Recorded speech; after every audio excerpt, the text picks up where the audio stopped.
Bueno, pues vamos con este bloque, esta sesión de repaso o guía de, el examen de lengua del segundo trimestre, ¿no? Sabéis que es evaluación continua. ¿Qué quiere decir eso? Que lógicamente el examen de lengua nos vamos a centrar sobre todo, lógicamente, en los contenidos más nuevos. Pero de alguna manera, de forma directa o indirecta, lo ya estudiado, pues no sé, hablo de acentos, hablo de ortografía, hablo de a lo mejor narraciones, cosas así, de alguna manera u otra, de forma directa o indirecta, también aparecerá en ese examen. Es decir, que si en la primera evaluación, como digo, hemos estudiado, por ejemplo, lo de las tildes, pues ahora, ¿me vas a hacer una pregunta de las tildes? Hombre, a lo mejor no, pero si en el texto que tengas que escribir cometes un fallo con las tildes, te lo voy a penalizar. Esa es la forma en la que, digamos, se pregunta, entre comillas, ese contenido de la primera evaluación. O si en la parte de literatura te pongo un pequeñísimo fragmento de una narración, pues que tú sepas y entiendas más o menos y la leas y tú comprendas. ¿Por qué? Porque en la primera evaluación ya hemos estudiado sobre la narración, ¿no? ¿Me vas a hacer una pregunta sobre la narración? Bueno, pues a lo mejor no. Te puedo decir, mira, el narrador de esta historia es tal cosa, ¿qué te parece? Pero no te voy a preguntar, analízame este texto. A eso me refiero, en el caso de lengua, con lo de que es la evaluación continua, ¿no? Nos centramos en lo nuevo, pero sin dejar de mirar, sin dejar de un lado lo antiguo. Bueno, más cosas de este repaso. No voy a decir nada del análisis sintáctico, es decir, no nos vamos a meter en eso. Ya hemos tenido clases, hemos tenido la sesión especial, es decir, yo creo que ya, y así ganamos tiempo para otras cosas, hemos hablado suficiente del análisis sintáctico. Eso no quiere decir que si hay alguna pregunta o algo que queráis comentar, por supuesto, lo podéis hacer, ¿no? Pero excluyo de este repaso eso del análisis sintáctico, ¿vale? Tema 4, 5 y 6. Para saber, es que esa pregunta que os podéis hacer o me podéis hacer, ¿y qué entra? Pues recordad, me voy aquí al menú de botones, programación del curso, busco la de mi curso, nuestro curso en este caso es el nivel 2 tarde, y lo que me aparece desde segunda evaluación, ¿veis? En ese esquema del tema 4, 5 y 6, lo que aparece ahí, eso es lo que entra, eso es el contenido que hay que repasar, que es el contenido nuevo. ¿Lo hemos visto todo? Bueno, pues yo creo que el 95% de ese contenido o se ha visto en clase o hay algo grabado que se ha colgado, ¿vale? Explicándolo. Un 5% habrá contenido o material que no se haya dicho de ninguna manera o nada. Pero ese contenido que no se haya visto en clase o que incluso no haya una grabación o no haya nada, se ha hecho así, pues, lógicamente porque no había tiempo, pero también porque su dificultad no es tan grande como para que si tú te coges la teoría que te explican ese contenido, por ti mismo no hay tanta dificultad como para que no seas capaz de entender, ¿vale? Lo ideal, y yo creo que casi que nos acercamos a eso, es cubrirlo todo o casi todo, ¿vale? Pero ese contenido que no se puede explicar en clase porque no llegamos, porque no hay tiempo, normalmente el que se deja fuera es de este tipo. Em, por lo tanto, quiere decir que cualquier cosa de las que hay ahí puede aparecer de una manera u otra en el examen, ¿vale? Entonces, eso que me dice ahí es lo que entra. Algo que pueda aparecer o que se haya comentado, que aparezca a lo mejor en alguna clase grabada que veáis, que no esté ahí escrito, eso no. Así me haya yo ahí un poco enrollado contando y tal. Si no está ahí escrito ese contenido, en esa programación que estáis viendo ahora, no entra en el examen, no se os puede preguntar, ¿vale? E igual ocurrirá con inglés, ¿vale? Bueno, pues de acuerdo a eso, las unidades nuevas de este trimestre son, como ya sabéis, 4, 5 y 6. Y a ello nos vamos a dedicar, ¿vale? Vais viviendo por bloques, centrándonos en aquellos contenidos, ya digo, dejando a un lado todo lo que tiene que ver con el análisis sintáctico, en aquellos contenidos importantes y, insisto, no me voy a poner a contar otra vez lo que ya conté, lo tenéis en la clase, etcétera, pero sí resaltar lo importante, digo, oye, de aquí que hay que tener en cuenta, de aquí reforzar esto. Empezando por el tema 4 y empezando por el tipo de texto, porque lo que sí tiene, ya sabéis, las unidades de lenguas que todas están estructuradas de la misma manera, nos encontramos, si os acordáis, con el texto argumentativo. En el tema 5 hay otro tipo de texto y en el tema 6 otro tipo de texto. Pero mira, esos otros tipos de texto del tema 5 y 6 son todos variaciones de ese texto argumentativo. ¿Qué quieres decir, Javier? Mira, que lo importante es el texto argumentativo. Ya está. ¿Me puedes preguntar, me puedes decir algo de no sé qué del foro? Ah, bueno, sí, te puedo decir, oye, pero el texto argumentativo es tan importante en este trimestre que, como digo, el resto, el que ha aparecido en las otras unidades, son en realidad variaciones, ¿no? Lo del foro, los blogs, el ensayo, el debate, todo eso son variaciones del texto argumentativo. Que básicamente la idea del texto argumentativo, que ya sabéis que a veces tenemos esas definiciones técnicas muy bonitas, etcétera, que por supuesto no las he hecho yo, es que yo te propongo un tema. Tú me das tu opinión sobre ese tema y me das argumentos, es decir, ideas, razones, explicaciones, ejemplos, etcétera, de por qué tu opinión es esa. Eso es el texto argumentativo. No hay más. A ver si hay, ahora yo, pero alguna cosita más, ¿no? Pero eso es el texto argumentativo, ¿vale? Una opinión sobre un, o sea, se propone un tema, hay una opinión y tú me razonas esa opinión. Yo opino tal porque esto y esto. Esa es la base del texto argumentativo y así fue un poco como lo explicamos, ¿no? Bueno, dentro de tal vamos a la teoría del texto argumentativo y eso es lo que se proponía. Ya sabéis que siempre va a haber, que en el primer trimestre hubo un texto, una propuesta de texto para redactar y ahora va a haber también, está desdoblado porque va a haber, digamos, como un texto que es entre comillas, el importante y luego otro más pequeñito, un pequeño texto de 2 o 3 líneas que se os va a proponer que redactéis, ¿no? Lo importante es que esto no, bueno, estoy revelando, no, me da igual. Si ahora viene porque hay algunos compañeros, es que no se puede decir tanto de los exámenes. Bueno, mira, chicos, me da igual. Esta es mi clase y con lo que me da la gana. Eh, evidentemente, el texto que tengas que escribir va a ser un texto de tipo argumentativo. Yo te propondré un tema, el que sea, y tú tendrás que escribir una opinión y argumentarla y tal. Eso es que es así, eso es pecado, ¿vale? Porque así es de importante. Recordad que la idea, pues lógicamente ahora tú a la hora de escribir, pues ya sabes, ¿no? Además ya habéis escrito muchos de vosotros texto argumentativo, lo entregaste, etcétera, o sea que no va a ser algo nuevo. Ya sabéis más o menos por dónde van los parámetros. Decíamos en su momento, cuando vimos el texto argumentativo como elemento importante que está, digamos, en la esencia de este tipo de texto, que tú lo escribes, o si es un texto oral, para convencer, para persuadir al otro. Tu opinión y los argumentos que des siempre tienen que ir guiados por la idea de que la otra persona, en este caso moi, que es el que lo va a leer, se tiene que convencer de que tu opinión es la verdadera, ¿vale? O sea, eso es una cosa importante a tener en cuenta, ¿no? Y así lo estuvimos explicando cuando estuvimos viendo el texto argumentativo, ¿no? Lo vimos también tipos de test, situaciones comunicativas, que yo dije lo de esta situación de la conversación entre dos personas, en el que uno da una opinión y la argumenta, entonces el otro responde de su opinión y la argumenta, y hay una réplica y una contrarréplica, ¿no? Esto es debate, que es el que se ve en el tema 5, que es ese debate, esa idea. Era, digamos, la situación más viva, ¿no? Más dinámica y más expresiva de un texto argumentativo, ¿no? Una cosa muy buena, aunque alguien piense así, claro, que alguien piense que no, de los textos argumentativos es que no hay una estructura fija. Es decir, no explicábamos primero pon esto, no, pon como te dé la gana.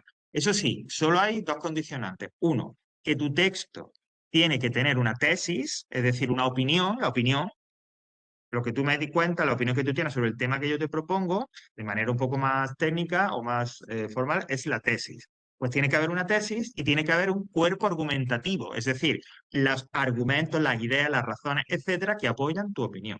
Cómo la pongas, dónde la distribuyes, si repites la opinión, si no la repites, eso, total y absoluta libertad. Lo único que se os pide es que haya una opinión, una tesis y unos argumentos, un cuerpo argumentativo. ¿Vale? Explicábamos lo de inductivo, deductivo, pues si empezábamos con la idea general y luego venían o sea, la opinión y luego los argumentos, o los argumentos y luego la opinión, bueno, eso tal cual. Yo decía incluso que a veces al redactar o al participar en la creación de un texto argumentativo uno no es consciente de lo inductivo y lo deductivo, son procesos mentales que salen de forma natural, digamos, ¿no?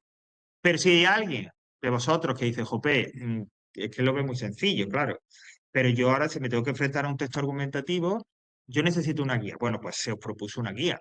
Y lo de introducción, exposición, sí, y entonces pues yo ahora a la hora de estudiar esto en casa, de prepararme, como ya sé que voy a tener que escribir un texto argumentativo, bueno, pues me puedo hacer esta plantilla mental. Primero tendré que poner esto, luego esto. Que yo me rehúso a un texto así tan marcado, pues recordad, la única condición que haya una tesis y que haya un cuerpo argumentativo, ¿vale? Dentro de ese cuerpo argumentativo, dentro de esos argumentos o ideas que tú me propones y que apoyan la opinión que tú tienes, habría como 4 categorías, ¿no? Luego hablamos del examen, pero la primera parte del examen de lengua, pues es un texto para que tú lo leas, ¿no? Y tal. Y luego te propongo una pregunta sobre ese texto, ¿no? Pues, por ejemplo, una pregunta podría ser, mira, en el texto hay una parte, hay 2 o 3 líneas subrayadas. Dime si en esas 2 o 3 líneas, ¿qué tipo de argumento hay? Y yo te pongo argumento objetivo, argumento de autoridad, argumento no sé qué. Y tú me dices, hay un argumento objetivo porque hay una estadística. O hay un argumento de autoridad porque se menciona a un científico, por ejemplo, ¿no? Esa sería una de las formas en las que se podría aparecer esto. Y luego también, pero eso ya para vosotros, para vosotros mismos, a la hora de redactar el texto argumentativo, pues los que podéis utilizar, ¿no? Los argumentos objetivos, estos que digo, como su nombre indica, que son los que más apegados a la realidad, los que son hechos, los resultados, las cifras, las estadísticas, ¿no? Vimos los argumentos racionales, que son aquellos fundamentalmente 2, basados en la lógica, las comparaciones y los de causa y efecto. Los argumentos de autoridad, pues como decía en el ejemplo, aquellos que los que yo menciono a una autoridad, que puede ser alguien de prestigio o puede ser una institución, para corroborar y para apoyar mi tesis, ¿no? Es que la ONU lo dice así, entonces yo creo que, por ejemplo. Y los afectivos, que eran los que, digamos, pues permitían más manipulación porque eran los que hacían referencia a sentimientos, emociones, etcétera, ¿vale? Bueno, la parte final, de coherencia, claridad, etcétera, pues mirad, a la hora de escribir, pues bueno, pues insisto, ya habéis demostrado, ya más o menos, cada uno tenéis vuestro estilo, etcétera. Pero una cosa sí bien clara cuando os escribáis el texto argumentativo, y es que, aparte de lo de convencer y demás, tenéis claro una cosa, tiene que ser un texto claro. Es decir, no andéis por las ramas. Dejad claramente la opinión. Si está a favor del tema, decir, pues yo estoy a favor, pienso que sí, o yo estoy en contra, pienso que no. No lo mareéis, no lo decoréis, no, no, no. Los textos argumentativos, la opinión y las ideas que lo apoyan tienen que ser claras y directas. Te tienen que quedar claro al que lo lee o al que lo escucha, ¿vale? Así que eso es muy importante en un texto argumentativo. Tened esa idea en la mente a la hora de escribir, y hombre, lógicamente, y luego por falta de ortografía que no haya, utilizar la gramática, el vocabulario correcto, que no haya contradicciones, que todo más o menos se entienda, pero que sea claro. No penséis que a veces, porque a mí también me pasaba, uno cree que por escribir con muchas florituras, con frases complicadas, con vocabulario y tal, como que al que lo lea el profesor le va a parecer mejor. No, no tiene por qué. No tiene por qué. A mí lo que me parece es un texto que me diga claramente, si yo te pongo, pues te pregunto, ¿debió perder el Atlético de Madrid el otro día? Sí, porque son muy malos. No, le robaron el partido. Dímelo claramente, ¿vale? Y no, porque eso es lo que es, como digo, es un principio importante dentro del texto argumentativo. ¿Vale? Bueno, pues esto por aquí, ahí ya llevamos información y demás. Bueno, dentro del tema 4. eh, Una vez, a ver, que podéis hacer preguntas e interrumpir, ¿eh? Que no hay ningún tipo de problema. Y demás, insisto, y cuando veáis que algo nos queda claro, bien por la explicación o bien cómo se puede preguntar en el examen, a saco, que preguntéis a saco. Teníamos de la literatura, como el primer contenido de literatura del segundo trimestre, el modernismo en la generación del 98, ¿no? Con movimientos, ya que nos acercaban al siglo XX, como dijimos, y que, al igual que muchos de los movimientos que han venido antes y que van a venir a continuación, lo que pretendían era romper, hacer algo diferente de lo que había habido hasta ahora en literatura, ¿no? Y con el modernismo también en el arte. Dejando a un lado el contexto histórico, que ya sabéis que era de crisis absoluta después de esa pérdida de las últimas colonias, ¿no? De Cuba, Puerto Rico y Filipinas en el 1898, que es esa crisis que ya existía en España, como que se destapa, ¿no? Y es como que, bueno, pues todo el mundo ya ve que hay una crisis clara. Y entonces hay una reacción de toda la población, pero también de los intelectuales, del mundo artístico, de cómo enfrentarse a eso. Una de las soluciones, o una de las reacciones, que además vino de Allende los Mares, es el modernismo, ¿no? ¿Y qué proponía, digamos, como solución? Porque hay que verlo un poco, enfocarlo de esa manera, ¿no? El modernismo, la generación del 98, es, digamos, insisto, su objetivo era proporcionar soluciones a esa crisis. ¿Cuál es la del modernismo? Crear poemas, literatura bella, sensual, es decir, que tú leas y que apele a los sentidos, a la vista, al tacto. Crear unos mundos de fantasía y de imaginación que te saquen de la realidad, para que te olvides de ella porque es horrible, es feísimo. Esa es la idea. Por eso era un movimiento muy formal. Ese es el principio del modernismo. Buscar, como dice, esa belleza, esa imaginación que te aleje de la realidad, porque es tan fea que no quiero verla, y te lleve a la belleza, a la fantasía, a lo sensual, a lo bonito. Y así también se ve, porque el modernismo no solo es literatura, hay en pintura, en arquitectura, ay, ¿cómo se llama esto? Bueno, da igual, en objetos de decoración, muebles, etcétera. Todo lo que sea bello. Así no sirva para nada, así sea algo solamente superficial. Y por eso decíamos que el modernismo era un movimiento muy formal, que muy la que la forma del poema, de figuras retóricas que utilizaba, las palabras, el vocabulario, los versos, etcétera, el lenguaje, era muy importante. Pero también decimos que debajo de todo eso, en lo más profundo del poeta y en lo más profundo del poema, estaba la melancolía, la decepción, la tristeza, el, el estar un poco frustrado por ese mundo, por esa realidad tan horrible que le había tocado vivir, ¿no? Y así, de hecho, aparecía, ¿no? Entre los temas del modernismo, del contento, la soledad, la melancolía, etcétera, ¿no? Y siempre la idea de huir, ¿no? De escapar de esa realidad. Pero vuelvo a decir, bajo una capa de perfección formal. Es decir, el modernismo en la superficie, sobre todo la poesía, que es lo que nosotros estudiábamos, es bellísima, sensual, casi perfecta, pero en el fondo está todo, digamos, esas emociones negativas, de tristeza, de melancolía. ¿En qué esa perfección formal, como decía, en qué se concreta? ¿No? Bueno, pues en figuras retóricas, ¿no? Para crear no solo mundos visuales, símbolos, imágenes bellas, sino también muchas veces ritmo, elementos o efectos sonoros, musicales, ¿no? Que se pueden conseguir también. Utilizar la palabra perfecta, un léxico rico, a veces incluso palabras creadas por ellos mismos o palabras muy, muy rebuscadas. Pero todo siempre con esa idea, la belleza, crear la belleza. Rubén Darío, mencionamos, ¿vale? Que era como el poeta nicaragüense, el máximo representante de este modernismo, ¿no? Que el tópico, el tipo, el que cuando alguien que le gusta la literatura tal, le hablan de modernismo, piensa en eso. Y frente a ello, y digamos, más español incluso, y que nadie se me ofenda si hay alguien de la tierra, más castellano, la generación del 98. La respuesta a esa crisis es totalmente diferente. Ellos dicen, no, con lo que yo escriba en poesía, en novela, en ensayo, etcétera, lo que yo voy a es a intentar crear, ayudar, mejor dicho, a crear un país más justo, más libre. Eso que decíamos del término regenerar, cambiar a partir de algo ya destruido, crear algo nuevo, diferente y mejor. Ellos piensan, los autores de la generación del 98, que a través de esos escritos, cuando los lectores lo lean, van a tomar conciencia de esos problemas, actuarán, es decir, intentarán cambiar las cosas. Entre las características, recordad, pues que miran al pasado, a la tradición literaria del pasado, para crear un lenguaje nuevo, diferente, una literatura diferente, nuevamente. Muy importante el paisaje como símbolo de la España presente, de la España futura. Son también autores muy reflexivos que le dan muchas vueltas, digamos, ¿no? Hablando un poquito más coloquialmente a los temas típicos, la soledad, el tiempo, etcétera.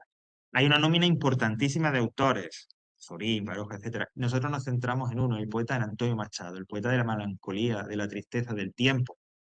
Como en sus poemas aparece de forma a veces muy como a flor de piel esa tristeza por lo perdido, por lo que pasó, por el tiempo, que lo único que nos lleva es a la destrucción. Y recordad también que comentábamos que tuvo pues un poco ese final triste, ¿no? Y el paisaje, muy importante también para él. ¿Vale? Veis que el paisaje, sobre todo esos campos de Castilla, como es una de las obras de Machado, tienen un elemento, una importancia capital en este movimiento.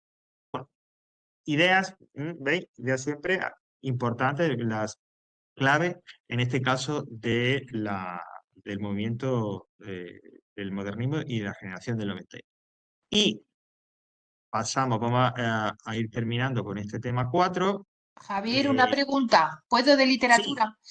¿Cómo vas a enfocar esto en el examen? ¿Se va a dividir, ah, imagino, en los 3 sí. temas? Luego, cuando ahora terminemos el repaso, Mari Carmen, yo os digo el esquema del examen, Vale, con las vale, preguntas y todo eso, vale, ¿vale? vale. Para que ya tengamos una visión. Vale, Y en la gracias. parte de lengua, ok. Y en la parte de lengua, digo, dejando a un lado lo del análisis y demás, teníamos registro y convenciones lingüísticas, lo del acrónimo y siglas. Los acrónimos y siglas ya lo hablamos. De hecho, si hiciste el ejercicio obligatorio, esa es como se puede preguntar. Es decir, yo te doy, oye, transforma estos nombres en siglas. Y te digo, Organización del Tratado del Atlántico Norte, OTAN, ¿no? O eh, Radio Televisión Española, RTV, pues eso, ¿no? No había más, ¿no? Esos acrónimos, que esas palabras formadas con las primeras letras de las palabras que a su vez forman un nombre que se refiere a una institución, a un organismo, etcétera. Y los registros y convenciones lingüísticas que tenéis una clase colgada, voy a hacer también muy, muy breve y os digo cómo se puede. Mira, cuando se habla de registro, voy a dejar a un lado lo de convención lingüística porque, bueno, es lo mismo. Pero cuando se habla de registro en lengua, se refiere a qué tipo de lengua, qué tipo de español utilizas tú según la situación, lo que quieras decir y las personas que te están escuchando te están leyendo. Decía que no es lo mismo, llegar a casa y entonces que el niño te cuenta que le han expulsado de clase y formarle ahí la que no es lo escrito, el lenguaje que se utilizará ahí, que cuando vas al banco a pedir la hipoteca. No le vas a hablar al del banco de la misma manera, lógicamente. Esos son registros, ¿vale? Normalmente, de forma casi universal en todas las lenguas, hay como 3 registros. Uno muy bajo, uno medio y uno muy alto. El bajo, que es el que aquí te llaman nivel subestándar o registro subestándar, ¿vale?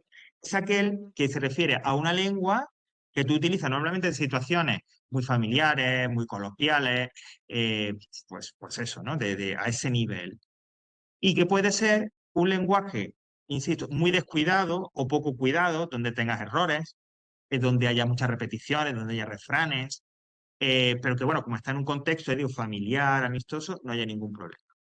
Y a su vez también dentro de este nivel super estándar, el más bajo de todos será ese lenguaje que utilizan aquellas personas que no tienen formación ninguna.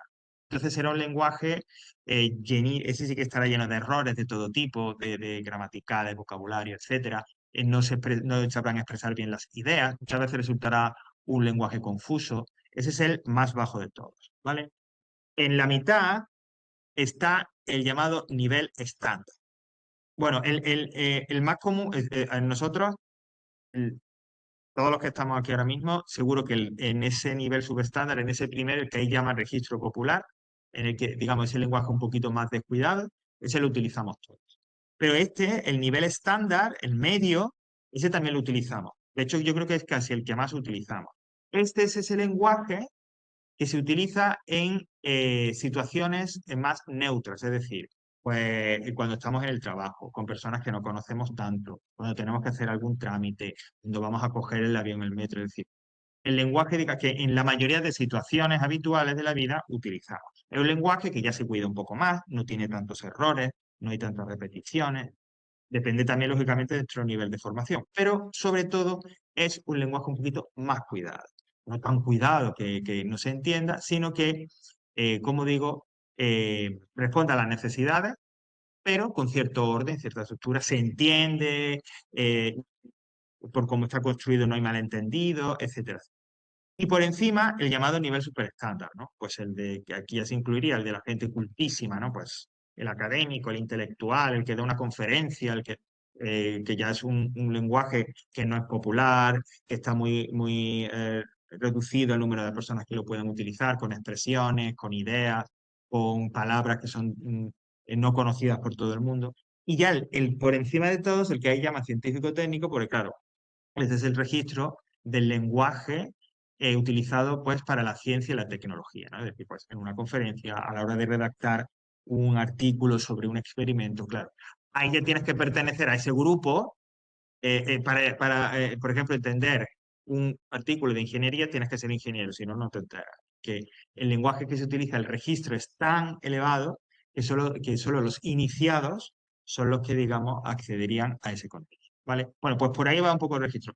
¿Y esto cómo lo puedes? Pues muy sencillo. Yo te puedo poner, oye, mira, este es el tema que te propongo para la redacción.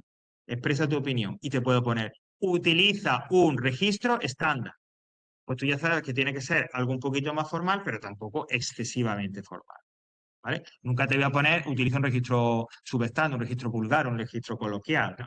Sino que te puede decir eso, o si a lo mejor es algo que hemos visto, no sé, pues podría pasar, ¿no? Digamos que todos más o menos conozcamos, que podemos hablar con un poquito más, de un punto de vista más técnico, pues utiliza un nivel más elevado, un nivel culto o un registro culto para, ¿vale? Pero esa es la forma en la que se preguntaría, la más probable, ¿no? Introduciéndolo, digamos, en alguna de las preguntas de redactar. Bueno, pues esto en cuanto al tema 4. Vamos entonces al tema 5, siguiendo el mismo esquema. No me detengo en la tipología textual, por lo que he dicho, porque el debate es una forma de texto argumentativo, más oral, a veces es, digamos, un poco organizada, otras veces es más organizada, como vimos, con un moderador, con intervinientes, se reparte el tiempo, etcétera, etcétera. Y el blog y las redes sociales, muchos de vosotros habéis participado en eso, ¿no? Es decir, habéis escrito en ese foro, y básicamente no dejaba de ser un texto en el que expresabais una opinión, comentabais esa opinión. O sea que tampoco tenía nada de especial. Así que paso directamente a la literatura, que en este caso, desde mi punto de vista, la menos interesante, pero bueno, como hay que estudiarlo, pues estudia, que es el novecentismo y las vanguardias. Seguimos en ese mismo contexto que acabamos de ver de la crisis del 98, ¿no? España, ¿no? Me sale la canción esta de Ana Belén, España, camisa blanca, pero bueno, no es eso. Esta situación, ¿no? De España, de crisis absoluta, etcétera. E igual, surge un nuevo movimiento que realmente está ligado, continúa de alguna manera la generación del 98, que es la llamada generación del 14, novecentismo, como queramos llamar.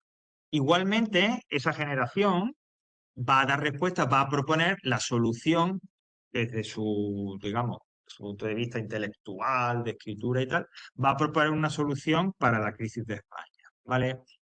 Pero hay una diferencia en la generación del 14, hay una diferencia muy importante con la generación del 98, que es lo que hay que tener en cuenta. Bueno, una diferencia o dos, o una diferencia con dos características. La primera, los autores de la generación del 14, del novecentismo, no se ven como escritores. Dijimos que había, pues, filósofos, médicos, políticos, profesores de universidad, pero a ellos no se consideran que ante todo su principal profesión u ocupación sea la literatura, no.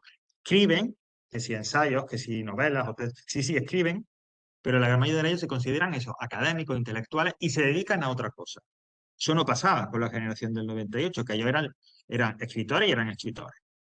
Y la segunda diferencia es que mientras que la generación del 98 decía que era un grupo, un movimiento muy, muy de España, estos no, estos salen al exterior. Son personas con una formación, por eso se consideran a sí mismos también intelectuales, como digo, una formación académica universitaria muy fuerte, un bagaje cultural muy importante, y esa formación les lleva a ir al extranjero, a otros países de Europa, a estudiar y a formarse y a entender qué está pasando allí, cuáles son las ideas, las corrientes culturales más modernas y traerlas a España, porque esas nuevas ideas, esos nuevos pensamientos, esas nuevas corrientes culturales y filosóficas van a ayudar seguramente, ellos piensan que sí, a regenerar y a modernizar España, ¿no?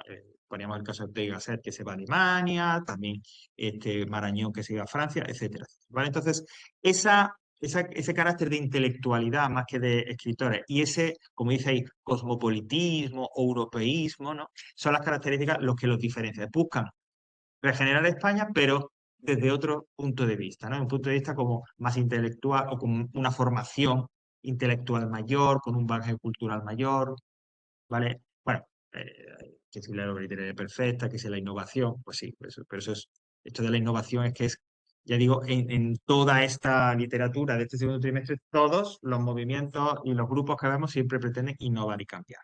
Nos centramos en dos figuras que fueron Ortega y Gasset y Juan Ramón Jiménez, que ese sí es literato, literato.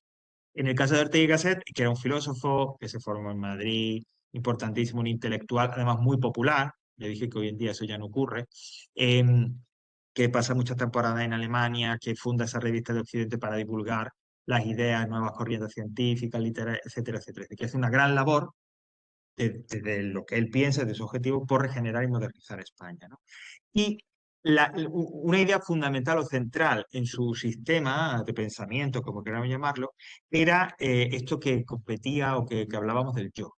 El Ortega y Gasset pensaba, si os acordáis, que todos tenemos una forma de ser, una personalidad, ¿no? Y que esa forma de ser se ha ido creando y desarrollando en nuestro contacto con otras personas, con nuestros padres, con los amigos, con los que nos rodean. Hemos ido creciendo y aprendiendo y evolucionando, ¿no? Y eso nos ha dado, nos ha hecho ser la persona que somos hoy. Pues bien, él dice, si todos fuéramos conscientes de que somos una persona formada, es decir, una persona con nuestra propia personalidad, nuestro carácter, y a partir de ahí, a partir de saber que somos personas capaces con nuestro carácter, nuestra forma de ser, y todos nos uniéramos para conseguir un mismo objetivo, que ese mismo objetivo sería salvar el país, ser un país mejor, habría una España mejor.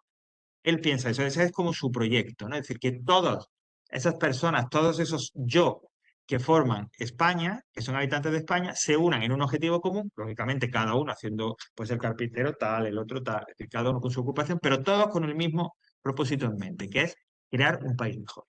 Esa era su idea ideal, utópica de Ortega y Gasset. Y el siguiente que veamos, pues era ya Juan Ramón Jiménez, como digo, que era poeta, era mucho más, era lógicamente ya un literato, un escritor, una persona atormentada, que sí que se puede decir eso, pero también una persona con un ego. Él, recordad que lo que quería era convertirse como en ese Dios, convertirse en alcanzar la belleza, la perfección, mejor dicho, ¿no? Y él la iba a alcanzar a través de la poesía. Una poesía en la que él decía que iba a conseguir a través de la poesía, como decíamos, la belleza, entendiendo la belleza como la capacidad que esos poemas suyos iban a tener de transmitir directamente a la mente, al intelecto, a la inteligencia del que lo leía, la idea que encerraba. Por ejemplo, que si él escribe un poema sobre la muerte y yo lo leo, que esa idea sobre la muerte esté expresada de tal manera que me llegue directamente, es decir, no a través de metáforas, imágenes, no, no, sino que la idea que ahí se expresa, que se contiene, directamente llegue a la mente, llegue al intelecto. Claro, eso que suponía que era, como ya lo veremos, poemas muy complicados, difíciles de entender, crípticos, claro, porque él los vació un poco de todo lo que se supone que tienen los poemas, ¿no? Las metáforas, las imágenes, la decoración, la sensualidad. Pero esa era para él la belleza, una belleza intelectual, pura, sin ningún tipo de ropajes ni nada. El conocimiento, que el conocimiento, dijimos en su momento que era, ese conocimiento que él pretende es que no tengas miedo, no tengas incertidumbre de lo que va a pasar en el futuro. No que tengas respuestas, no que te diga, ¿qué es la muerte? ¿Para qué estamos aquí? No. Sino que cuando uno piensa en el futuro, como a todos nos pasa, pues siempre hay un elemento de, de inquietud, de, ay, ¿saldrá bien o saldrá bien? No, pues él cree que a través de la poesía, de la manera que fuera, ese miedo, esa inquietud iba a desaparecer. Y eso para él era el conocimiento. Algo que pasaba a través de la poesía que le daba la seguridad y le daba ese conocimiento. Y se eliminaba esa inquietud. Y la eternidad, ser eterno. Que eso, bueno, pues casi que sí que lo consiguió, porque a día de hoy, tantos años después, todavía seguimos hablando. Había tres, igual, ¿no? Pues varias etapas, ¿no? La primera arma de juventud, más modernista, sensual, llena de imágenes, símbolos, etcétera. Pero eso a través de la segunda, a partir de la segunda etapa desaparece, porque esa es la poesía suya auténtica de Juan Ramón Jiménez, esa poesía que llamamos intelectual o más abajo la verdadera, es decir, una poesía en la que se le quite toda esa decoración que él cree superflua, metáforas, imágenes, recursos literarios, todo fuera, todo lo que digamos, hablando un poco coloquialmente, pueda hacer bello, atractivo el poema y que simplemente el poema escueto, muchas veces son poemas muy cortos, a través de lo que me diga, de las 4 palabras, 4 frases que utilice, transmita directamente la idea a la mente, ¿no? Es como si, pues no se imaginara, un poco exagerando, pero para que lo entendiéramos. Él pretendía como los telépatas, ¿no? Que dos personas se miran frente a frente y entonces se pasan la idea sin decir nada, sino directamente de una mente a otra. Algo así es lo que, digamos, exagerando, pretendía Juan Jiménez, que la lectura de ese poema transmitiera directamente a tu intelecto a tu inteligencia esa idea. Claro, eso es lo que decíamos, hacía poemas herméticos, crípticos, que no se entendía, o que era muy difícil entenderlos, pero él creyó que al final todo eso lo consiguió e hizo esa poesía perfecta. Esto en cuanto al novecentismo. Y por último, de esta parte, la vanguardia. Vanguardia era un conjunto de movimientos artísticos que surgen como reacción a la Primera Guerra Mundial en toda Europa. Decíamos, la Primera Guerra Mundial supuso tal impacto, la carnicería, la destrucción, los heridos, las mutilaciones, el sufrimiento de la población civil, supuso tal desastre para Europa que los artistas, cuando acaba la guerra en el 18, dicen, yo no puedo seguir haciendo la misma arte, yo no puedo seguir ahora pintar el mismo cuadro que pintaba antes de la guerra.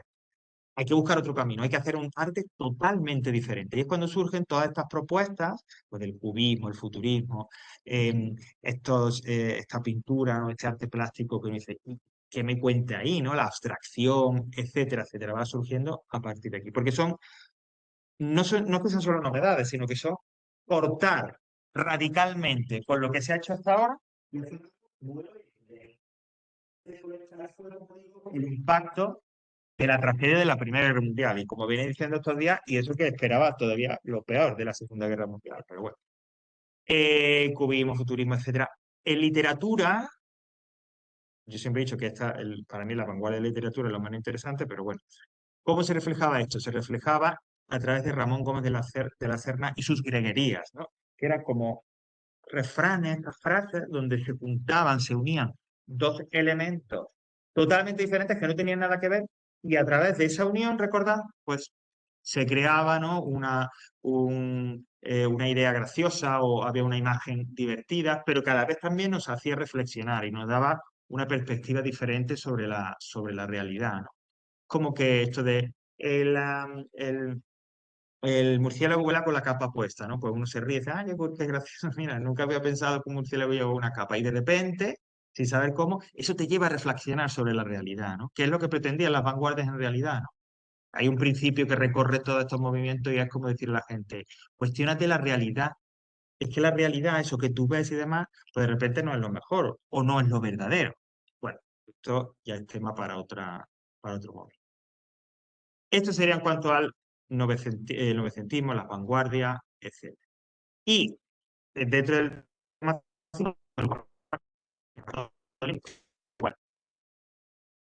bueno, la cuestión del análisis sintáctico, había como dos contenidos. Uno de ellos era los recursos literarios. Ya sabéis que tenéis colgado, bueno, tenéis aquí en esta sección donde dice recursos literarios sub. Esos son de todo el listado de recursos literarios que hay, subrayados los importantes, los que debemos conocer. Lo importante. Bueno, ¿y esto cómo se me pregunta? Bueno, primero, recursos literarios solo van a ir en la parte de literatura. Y no con una pregunta propia, sino dentro de otras preguntas.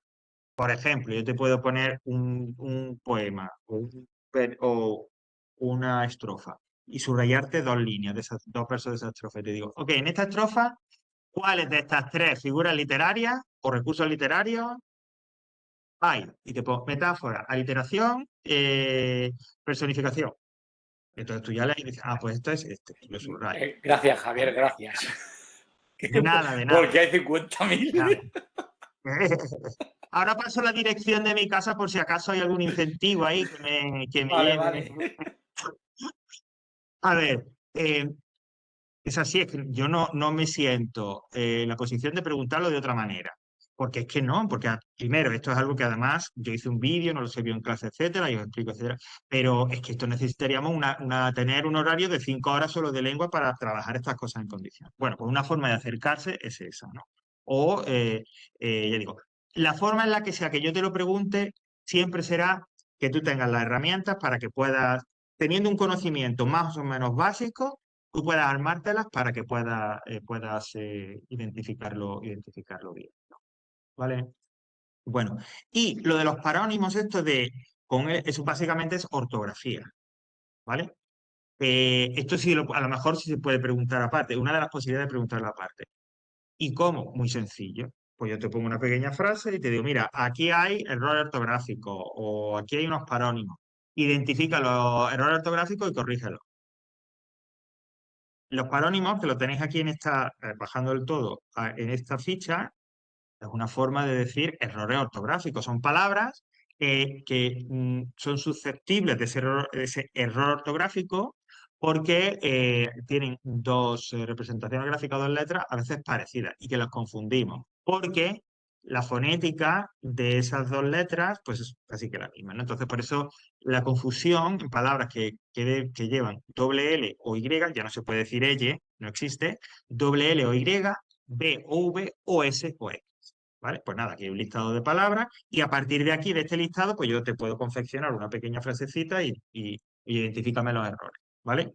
Pero además que esto sirve, el leerlo y verlo un poco, para no cometer esos errores si utilizáis estas palabras en la redacción del texto argumentativo que decía, ¿vale? Bueno, y con esto llegamos al tema 6. Bueno, mirad, del tema 6 tampoco voy a decir nada del texto, ensayo y tertulia, ya sabéis, al texto argumentativo, etcétera, etcétera.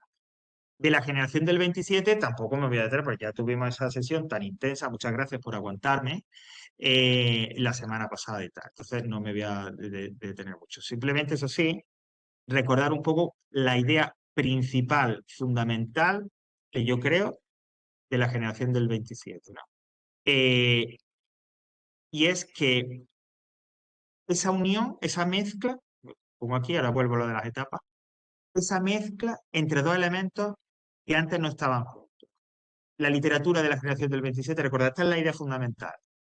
Aparte de lo que hablamos de tal autor, el otro es de más allá, es que ellos toman elementos de la tradición, de ellos se leen toda la poesía del tradicional, la de la Edad Media, Renacimiento, Barroco, etcétera, y eso lo tienen muy claro, y la unen con los movimientos más modernos, que es el modernismo, que sí, las vanguardias y todo eso. Y entonces, de esa mezcla entre lo más tradicional, entre ese legado literario y los experimentos y lo más moderno, surge la poesía del 27. Esto dice que se ve muy claro en el caso de Lorca y el romancero gitano.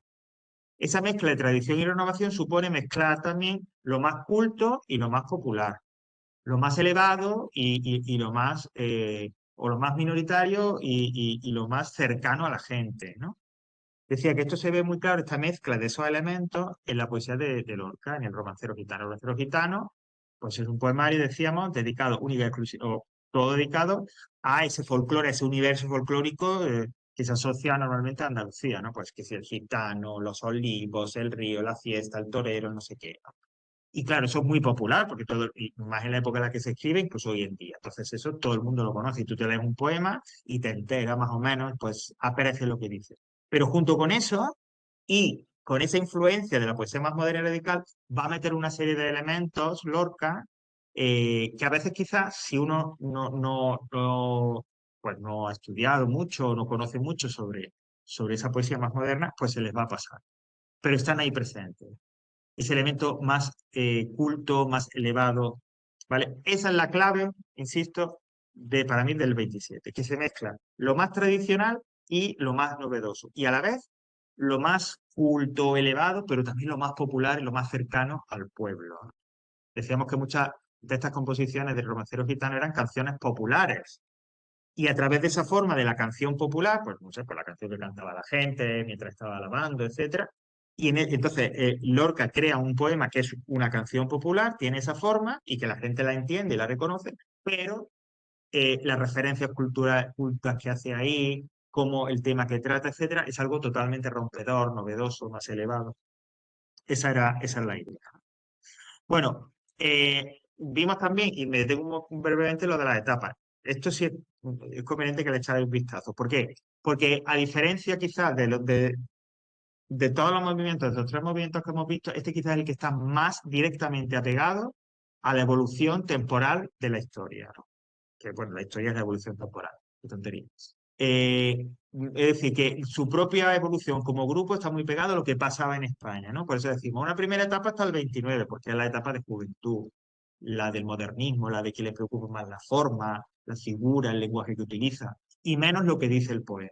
La segunda etapa, hasta el principio de la Guerra Civil, que es, digamos, la de madurez, en la que ya se dan cuenta que todo lo que está pasando a su alrededor es tan terrible, la situación es tan horrible, que tienen que decir algo en su poesía. Entonces son una etapa más de compromiso social, político. ¿Y cómo lo llevan? Principalmente llevan esa situación, lo que está pasando, lo reflejan en su poesía hablando de cuál es, de la angustia, de la emoción, de la tristeza, de cómo son los sentimientos, cuáles son las reacciones emocionales que esa situación tan horrible le provoca a la gente, ¿no? Entonces, toda esa la angustia, el sufrimiento, la injusticia, todo eso es lo que aparece, digamos, en la poesía, porque es lo que está produciendo, son los efectos, las consecuencias emocionales de la situación.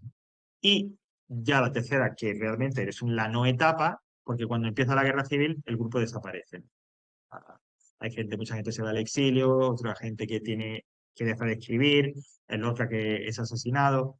Los que seguirán escribiendo después de la guerra, pues claro, su poesía cambia totalmente, como ya vimos, ¿no? Una poesía triste, melancólica, también preocupado un poco por lo que estaba pasando en España, por la injusticia social, etcétera. Bueno, vimos toda una serie de una nómina ahí, de autores, etcétera. Recordad que Lorca era, digamos, un poco la estrella, ¿no? Ese personaje, eh, ese genio, ¿no? De las letras que concitaba a su alrededor tantísima gente, ¿no? Era como una fuerza de la naturaleza, decíamos, ¿no? Pero que a su vez luego él tenía en su interior quizás sus frustraciones, tristeza, miedo, etcétera, ¿no? O sea que frente a esa expresividad exterior, esa alegría, ese generar fiesta o generar, digamos, un buen ambiente, seguramente por dentro había un sufrimiento también, claro, ¿no? Bueno, hablamos del universo simbólico que crea Lorca, ¿no? Con que sí, los colores, la luna, etcétera, etcétera. Y que también pues ya hemos hablado del romancero gitano, de esa querencia también por las formas más populares y más tradicionales, de Poeta en Nueva York, que era una obra mucho más críptica, más difícil de entender, más vanguardista en ese sentido. Aquí se decanta quizás ese equilibrio entre tradición y modernidad, se decanta quizás un poquito más hacia la modernidad. Y las obras de teatro, las tragedias que ya dijimos, pues, bueno, que merecen la pena y que también tienen ese toque popular de canción, de poesía. Y cerrábamos con Miguel Hernández. Miguel Hernández lo volveremos a retomar en la unidad 7, cuando hablemos de la literatura de la unidad 7, porque es como un puente entre la poesía preguerra y la poesía posguerra, ¿no? Un poeta, el poeta pastor, el poeta que habla del amor, la muerte y la vida, de esas tres heridas, ¿no?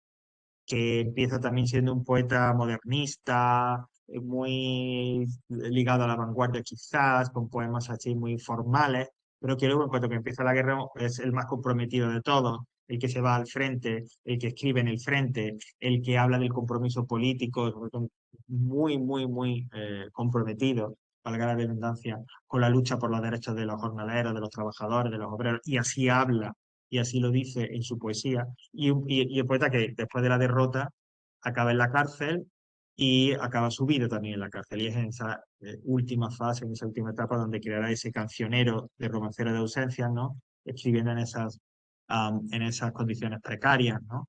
Sobre la vida, sobre la muerte, sobre su hijo, ¿no? Las nanas de la cebolla que mencionábamos. Una poesía, no solo esta última, sino una cosa que sí tiene Miguel Hernández es que es una poesía muy pasional, es decir, con mucha fuerza emotiva, mucha carga emotiva, ¿vale? Tiene esa fuerza en sí. Bueno, y por último, y casi ahora, tenemos la seis, la lengua, bueno, por supuesto con la parte, como ya sabéis, de análisis, etcétera. Pero como extra, digamos, teníais ahí lo que llaman la hiponimia e hiperonimia, palabras juntas y separadas. Esto se va a decir en dos segundos. Les voy a la teoría, que la tenéis como siempre ahí. Mirad, hiponimia y hiperonimia es lo siguiente. Hiperonimia hace referencia a aquellas palabras que designan como una categoría. Animal, naturaleza, mundo. E hiponimia serían todos aquellos sustantivos o palabras que entran dentro de esa categoría. Animal, pues esa es la hiperonimia, ¿no? Pues ahora, perro, gato, lagarto, etc. Eso sería la hiponimia o hipónimo. El hiperónimo sería animal, porque es la categoría general. Representaciones, ejemplos de esa categoría, la hiponimia o hipónimo. ¿Vale? Pues si yo te pregunto esto, muy sencillo, te doy un listado de palabras, un cuadro con 2 columnas, escriben un alipónimo y el otro el hiperónimo, y ya está, ¿no? Pues si te pongo animal y perro, pues animal, el hiperónimo, perro, el hipónimo. Así, ¿vale? No tendría más misterio. Y lo de las palabras juntas y separadas, pues es un pequeño listado de palabras que a veces erróneamente escribimos mal, ¿vale? Pues aquí tenéis un poco lo que como dicen en el diccionario de la Real Academia, la desambiguación, desambiguación, ¿vale? Pues igual, ¿no? Pues esto, pues como antes decía de los parónimos, identifica errores aquí de palabras juntas o separadas, o sea, no tendría más misterio a la hora de cómo se presentaría en el examen. Y por supuesto, igual que antes, si utilizáis estas palabras o alguna de estas palabras en el texto, pues que no os equivoquéis, ¿vale?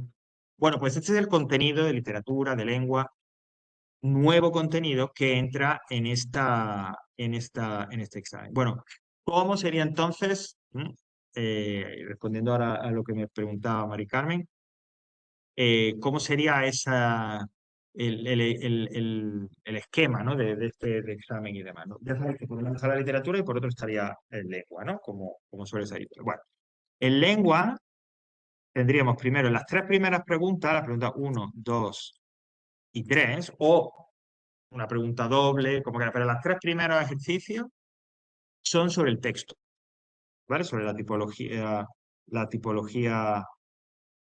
a ver si lo pongo, verás, tipología textual, ¿no? Entonces, habría una primera pregunta que sería un texto, que tú lo lees y yo te pregunto algo sobre ese texto. La segunda pregunta sería la redacción que tenéis que hacer, de que yo te propongo un tema, tú me das opinión y argumentos. Y el tercero sería un pequeño texto que tengáis que escribir, cuando digo pequeño, 2 o 3 líneas, ¿vale? Pues tipo un mensaje en foro, un tweet o una cosa así, ¿no? Yo también te propongo, mira, pasa esto y tal, escríbeme un breve mensaje, por ejemplo. Imagínate que estás en Instagram o en Twitter y escribes un mensaje, pues algo parecido, ¿vale?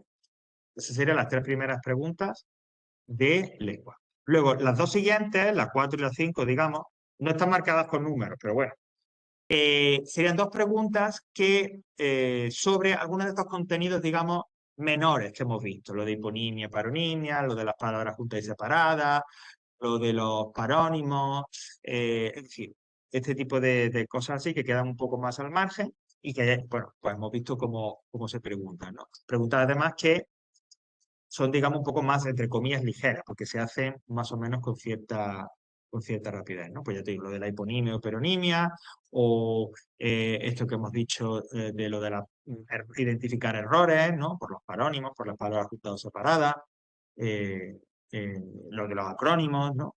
Algo así. 2 preguntas de ese tipo. Y por último, tendríamos otras 2, las 6 y las 7, digamos, que ya es el análisis sintáctico. Vale. La primera de esas 2 últimas preguntas no es un análisis completo, sino que yo te voy a dar 4 o 5 frases, creo que son 4. Y te digo en el enunciado, mira, aquí tienes estas frases. ¿Vale? Lo voy a explicar, lo explicaré en el examen, si no se entera, si no queda claro, pero lo explico ahora también. Yo te doy como 3 o 4 frases y te digo, en estas frases, identifícame solamente estos 4 complementos. Yo te doy 4 complementos, no sé, directo, indirecto, circunstancial y tal, o régimen, complemento de régimen, complemento indirecto, o sea, te doy 4 complementos del verbo. Y te digo que en esas 4 frases que yo te diga, tienes que hacer, identificar solamente esos complementos. No hay que hacer un análisis completo, sujeto, no, sino analiza esos complementos y me dices no solo qué es el complemento, sino qué sintagma es. Por ejemplo, imaginad que la pregunta es, analiza, en estas 4 frases identifica los complementos, el complemento directo, indirecto, circunstancial y de régimen, por ejemplo, ¿no? Y la primera frase es, Juan estudió álgebra. ¿Vale? Pues Juan estudió álgebra. No te tienes que poner Juan sujeto, sino que álgebra, yo creo que es un directo, ¿no? Juan la estudió, perfecto. Pues entonces, solamente subrayo álgebra, digo complemento directo, sintagma nominal. Núcleo, álgebra. Y ya está. Y paso a la siguiente frase. Es decir, yo os digo claramente en el enunciado qué complementos tenéis que buscar y al identificaros, solo identificáis esos complementos y eso sí, si ponéis lo de sintagma, núcleo, etc. ¿Vale? Y la última pregunta, pues, es el análisis que hemos hecho en estas últimas semanas, ¿no? 4 o 5 frases, sujeto, núcleo, predicado, núcleo, complemento, transitivo y transitivo, es decir, tal cual lo hemos hecho en estas clases. ¿Vale? Eso sería en cuanto a lengua. Salen 6 puntos en total, ¿vale? Y literatura, pues serían 4 preguntas. Hay 2 preguntas dobles, perdón, 5 preguntas, 2 preguntas dobles y una última. Bueno, pues aquí ya, pues, un poco lo que hemos ido comentando, ¿no? Puede haber preguntas te pongo un fragmento, te subrayo que me identifiques algo, o una figura, o yo te digo, mira este poema de Machado, mira esa estrofa central. ¿Qué imagen o qué característica del 98 se ve ahí, ¿no? Y entonces él te habla de un río y de una llanura, pues el paisaje castellano, por ejemplo, ¿no? Una cosa así. O lo que te he dicho de que te subrayo algo y te doy varias posibilidades de figuras retóricas. ¿De cuáles de estas 3 tú me subrayas o me dices es esta? A veces puede haber también preguntas del tipo que yo te doy, mira, aquí tenéis 2 afirmaciones, complétala con información. Pero completar con información es como si yo completa la frase con otra frase corta. Y yo te digo, el modernismo tenía como objetivo crear mundos de belleza para escapar de la realidad. Ya está. ¿Vale? Bueno, pues eso, o unir, ¿no? De repente yo te pongo, en lugar de ponerte un poema o unas estrofas de un poema, yo te las separo, ¿no? Te pongo a lo mejor en una columna, porque te lo digo porque esto lo he hecho ya otras veces. Te pongo en una columna los fragmentos del poema y en la otra columna te digo en uno, metáfora, en la otra, paso del tiempo. Entonces tú tienes que unir cada fragmento con uno de esos. Entonces, pues el fragmento 2 es una metáfora, pues lo uno. El fragmento 3 el que habla del paso del tiempo, lo uno. Y así, ¿no? O sea, lo de verdadero y falso, elegir opciones, un poco, todo muy práctico, ¿vale? La literatura, muy práctico. La literatura hay muchos rollos, muchas historias, pero a la hora de repasarlo, tened en cuenta eso que digo, lo esencial, las ideas más importantes que yo creo que han quedado claras. Las hemos visto ahora, las vimos en su momento detalladamente. A la hora de releer, yo no diría ni siquiera memorizar, sino a la hora de releer y quedarse con ideas importantes, ir por ahí en el caso de la literatura. ¿Vale? Jope, clavado, ¿eh? 19.59. Repaso y esquema del examen. A ver quién da más. ¿Preguntas? Y mira que todo el mundo se ha quedado en silencio. Hemos quedado en shock. Yo me he quedado, estoy apuntando como una lupa. Bien, bien. Esto está grabado y se va a colgar, o sea que podréis volver a verlo sin ningún tipo Para de problema. repasarlo. ¿Vale? Javier, a lo Exactamente. mejor es mucho preguntar, ¿vas a poner Sí. tipo al otro examen una imagen y redactar o no? No, Porque en esta vez no hay examen. o sea, no O sea, hay. perdón, no hay imagen. No, esta vez lo que yo te propondré es un tema concreto. Ujú. Te diré, mira, dame tu opinión sobre este tema. ¿Cómo? Vale. Evidentemente, temas que todo el mundo podamos opinar. ¿Opina sobre los avances en la física cuántica? Pues mira, chicos, ¿y eso perdón, ¿eso qué es? Pues, Ya, pues la no, física ya. cuántica. Sí, ¿sabes? Cosas. ¿Y hay algo texto para escribir, por Sí, ejemplo, en hay, un he dicho foro? 2 preguntas. La pregunta 2 y 3, esa la que se enmarca dentro de tipología textual. Las 2 y 3 son de redactar. La segunda es el texto que tú me tienes que dar una opinión sobre un tema. Y la tercera es aquella en la que yo te pido algo, entonces redactas algo más corto, más breve, pues como si fuera un mensaje en Twitter. Sobre texto, ¿no? Sobre lo que yo te proponga. Sí. Recordad que No todas lo las vas a tipologías decir, ¿no?